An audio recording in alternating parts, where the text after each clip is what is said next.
Gloria Maggio for Pitt Community College English as a Second Language program. Once a student reaches a certain level of proficiency at English and math, there are many programs they can transition to here at PCC. And one of those programs is Automotive Systems Technology.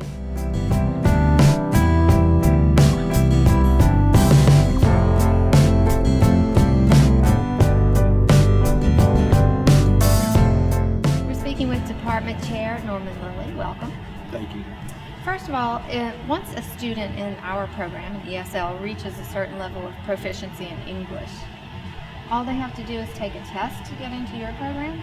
Correct. They'll take the placement test. If they score high enough that they have accomplished some of their remedial English, remedial maths, then they can come in and start our automotive program. They will start in the first semester, which is basically intro, brakes, and electrical. Let's say a multilingual student wants to enter the program. Have you had many in the past, and what particular challenges do they face here? We have had a few with varying success. We currently have one student that's probably one of our best success stories for both of our areas. He has done an excellent job of going through the program. He has absolutely been a success for Pitt Community College. Once a student gets into this program, what is the curriculum like? Well, it's a mixture of hands-on and theory-based class. We spend a lot of time in the classroom discussing theory and operation because, as you know, automobiles are extremely technical. They are probably the most technical thing that most people come in contact with, even though they don't realize it.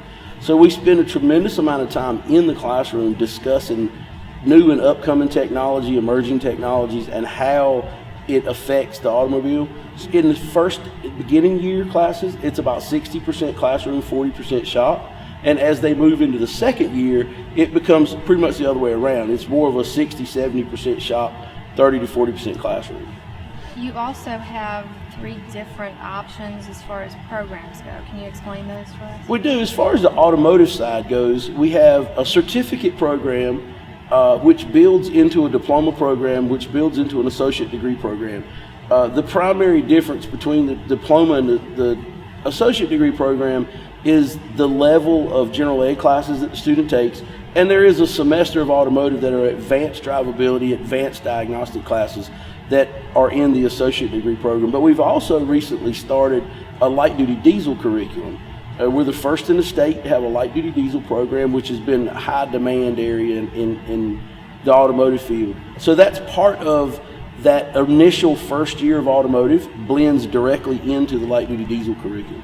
So you could really do this over a period of time, do the first step, and then decide, oh, I want to go further in this career and add on to it. And a lot of students do it that way. They'll come in and they'll say, okay, well, I want to at least get to the certificate level, and then they'll make a decision, is this really what I want to do for a living?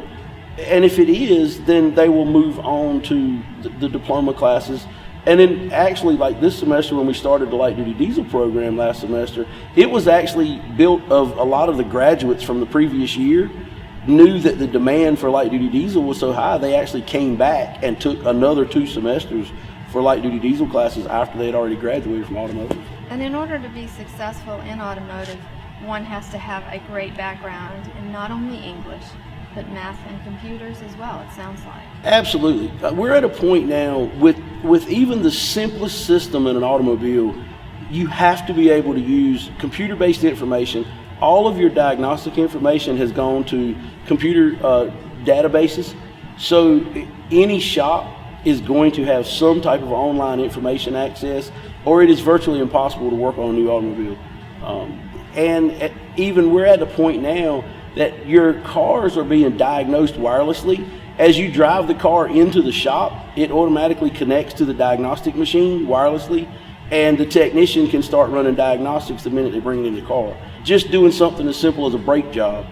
You have to have a scan tool on quite a few of the vehicles just to bleed the brake system. Even mounting and balancing tires now requires some type of scan tool because you have tire pressure monitor systems in all your tires.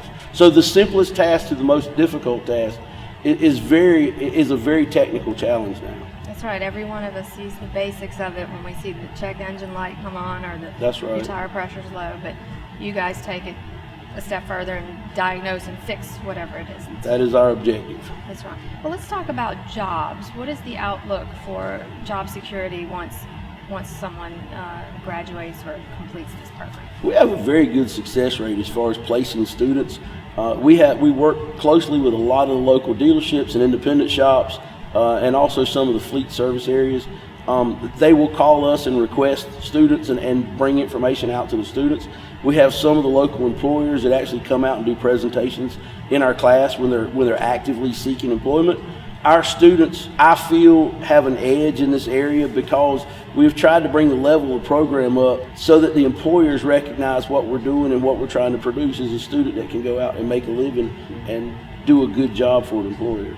It's good to know that you do have some sort of job placement help, if you will, after graduation. We do. It's not an official program as far as job placement, but it's all about partnerships and community involvement, and our instructors are involved with the employers in the area through our advisory committee members, and just through because we've all been in the industry so long, we know most of the people in the area, and we try to keep up with what's going on. And so we've tried hard to put ourselves out there so that they think of us when they need employees.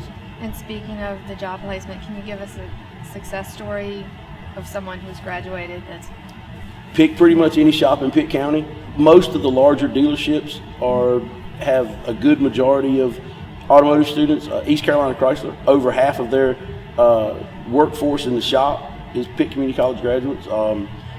Brown & Wood has been a huge supporter. Greenville Toyota has a lot of technicians that are from our program, and quite a few of the independent shops around town also have graduates or current students. A lot of our current students are working part-time, especially while they're in their second year in school, and a large number of those students will go on and stay in those facilities as a full-time employee.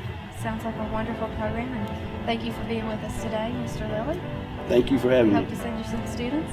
And remember, the first step to get into automotive systems technology is by stopping at the office of PCC Global. We're going to talk with the director of that department in our next segment. I'm Gloria Maggio for Pitt Community College, English as a Second Language program.